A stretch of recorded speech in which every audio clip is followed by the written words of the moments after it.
Jedi Outpost, Endor. 12 weeks after the death of Mara Jade Skywalker. My brother died in the Yuuzhan Vong War. Not Anakin. Jacen. It's taken me years to work that out, but I should have seen it from the start. Jacen, the brother I loved, my twin, never came home. It just looked as if he did. I think the core of Jacen probably died in the embrace of pain at the hands of Vergere and the Yuuzhan Vong. Whatever came back was another person, a total stranger. It's the only explanation for what he's become. So that's why I've reached the point of doing something utterly unthinkable. Because the unthinkable is the last card we have left to play. The only way I can stop Jacen and his war from swallowing the whole galaxy. It was the Mandalorian crush guns that made up my mind. As Jag had proven, they certainly work. They're nasty weapons. Mandalorian iron, Beskar, is pretty well nearly lightsaber-proof. I almost expected the things to detonate when Dad opened the package. Since when did Boba Fett ever send my father gifts? Since his daughter was tortured to death by my brother, actually. We've been waiting for Fett's revenge ever since, but so far, nothing. Just the gift of crush gaunts and armor plate, all made from Mandalorian iron. So I'm packing for a journey I didn't think I'd ever make. I'll give Jag this much. He never said I told you so. He's the one who said I needed to learn from someone who had a track record in bringing down Jedi. If anyone can stop Jacen, then it's me. I'm his equal, and I'm the sword of the Jedi, but I just don't have his training. I have a chance, and Fett's going to help me make the most of it. It can't be that hard to find him. He's a bounty hunter, so I'll hire him, like any other client. Except I'm not just any other client. I'm Han Solo's daughter, and I'm a Jedi, and Fett has spent a lifetime hunting us. And now I'm asking him to train me, to hunt and capture my own brother. For all I know, he'll laugh in my face, if he ever laughs, that is, and tell me to get lost. But I have to ask him. Swallow pride, eat humble pie, and beg if need be. Dad seems to have thawed a little toward him. I still despise him. But if he says yes, I swear I'll be the best pupil he's ever had. Come on, Fett. Show me how it's done. A long time ago, in a galaxy far, far away.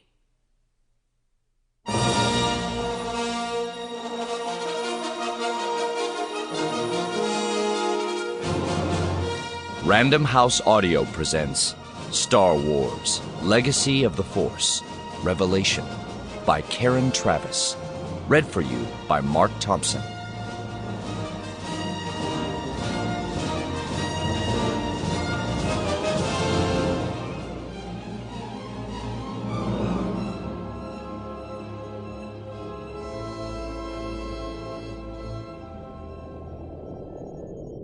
Jedi Outpost, Endor. 12 weeks after the death of Mara Jade Skywalker. Ben Skywalker had thought it would be a simple matter of thumbing his lightsaber into life, screaming vengeance or choked into silent grief, he didn't care which, and slicing Jacen Solo's head from his body. He sat flicking the blade on and off, staring down the shaft of blue energy and watching it vanish, only to snap back into vivid life over and over again. He saw his mother, who couldn't be summoned back again at the flick of a switch, although he would have given the rest of his life for one more chance to tell her how much he loved her. But the image that he wanted to erase yet couldn't was Jacen Solo's face. I had the chance to kill him. Dad stopped me. Maybe I could have killed Jacen without turning dark. Will I ever get another chance? Jedi had killed Sith before, but nobody thought it was an instant passport to the dark side. Some dirty jobs had to be done. Ben had thought his absolute, all-consuming need to destroy Jacen had passed, but it hadn't, and neither had his grief. It had simply shifted position. It ebbed and flowed, some days worse than others. He would not get over it. Now he was ready to pour his heart out to Leia. He waited. Eventually he heard 2 sets of footsteps coming down the passage and had a sinking feeling that Luke might have met Leia in passing and decided to tag along. But when the doors opened, it was Leia and Jaina. "Ben." Leia always had that calming tone that said everything was under control, even when it wasn't. "What's wrong?" "I've got some difficult things to say," he said. "You might not thank me, but I can't sit on it any longer." "You know you can tell me anything," Leia said.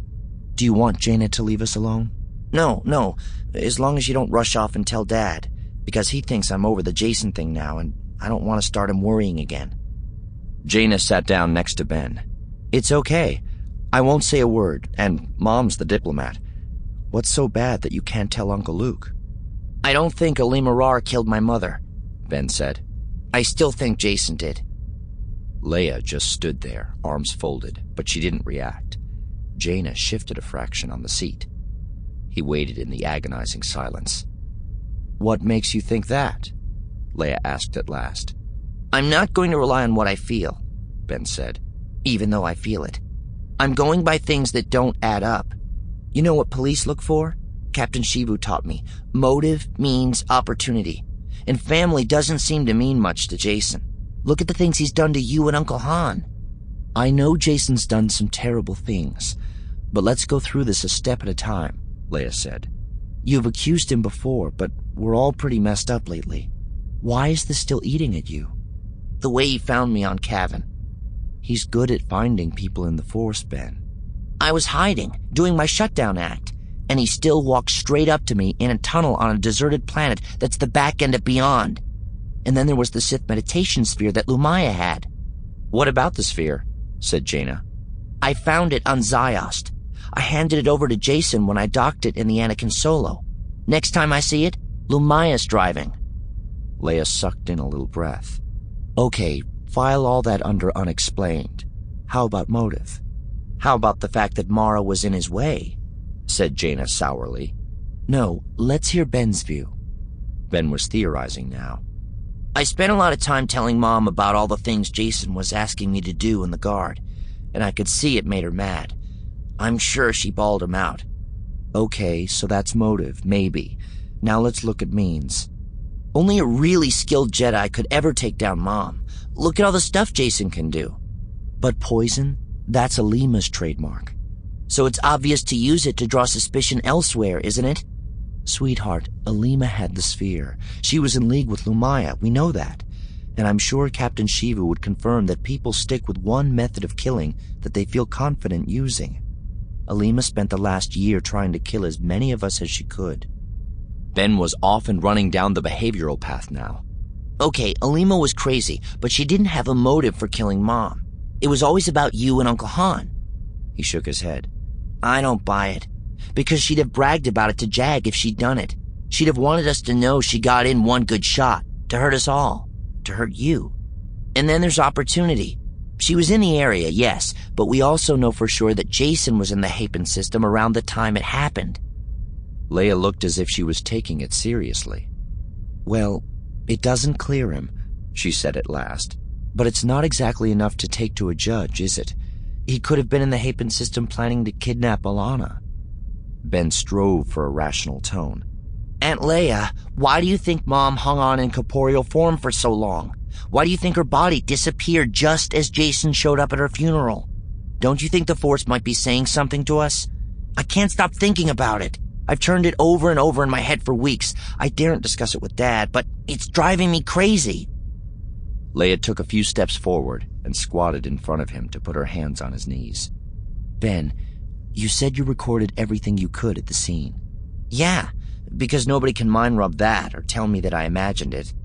"Have you found anything in the recordings?" "Not yet." "Okay. I'm going to find out exactly what happened, Aunt Leia. I have to. And I'm going to do it by the book. Because I need to be certain, or I won't be able to live with it." Bastion, Imperial Remnant. Admiral Pelian's residence. Galad Pelian, still healthy in his 90s and with no intention of fading into senility, was playing Theed Sample complete. Ready to continue?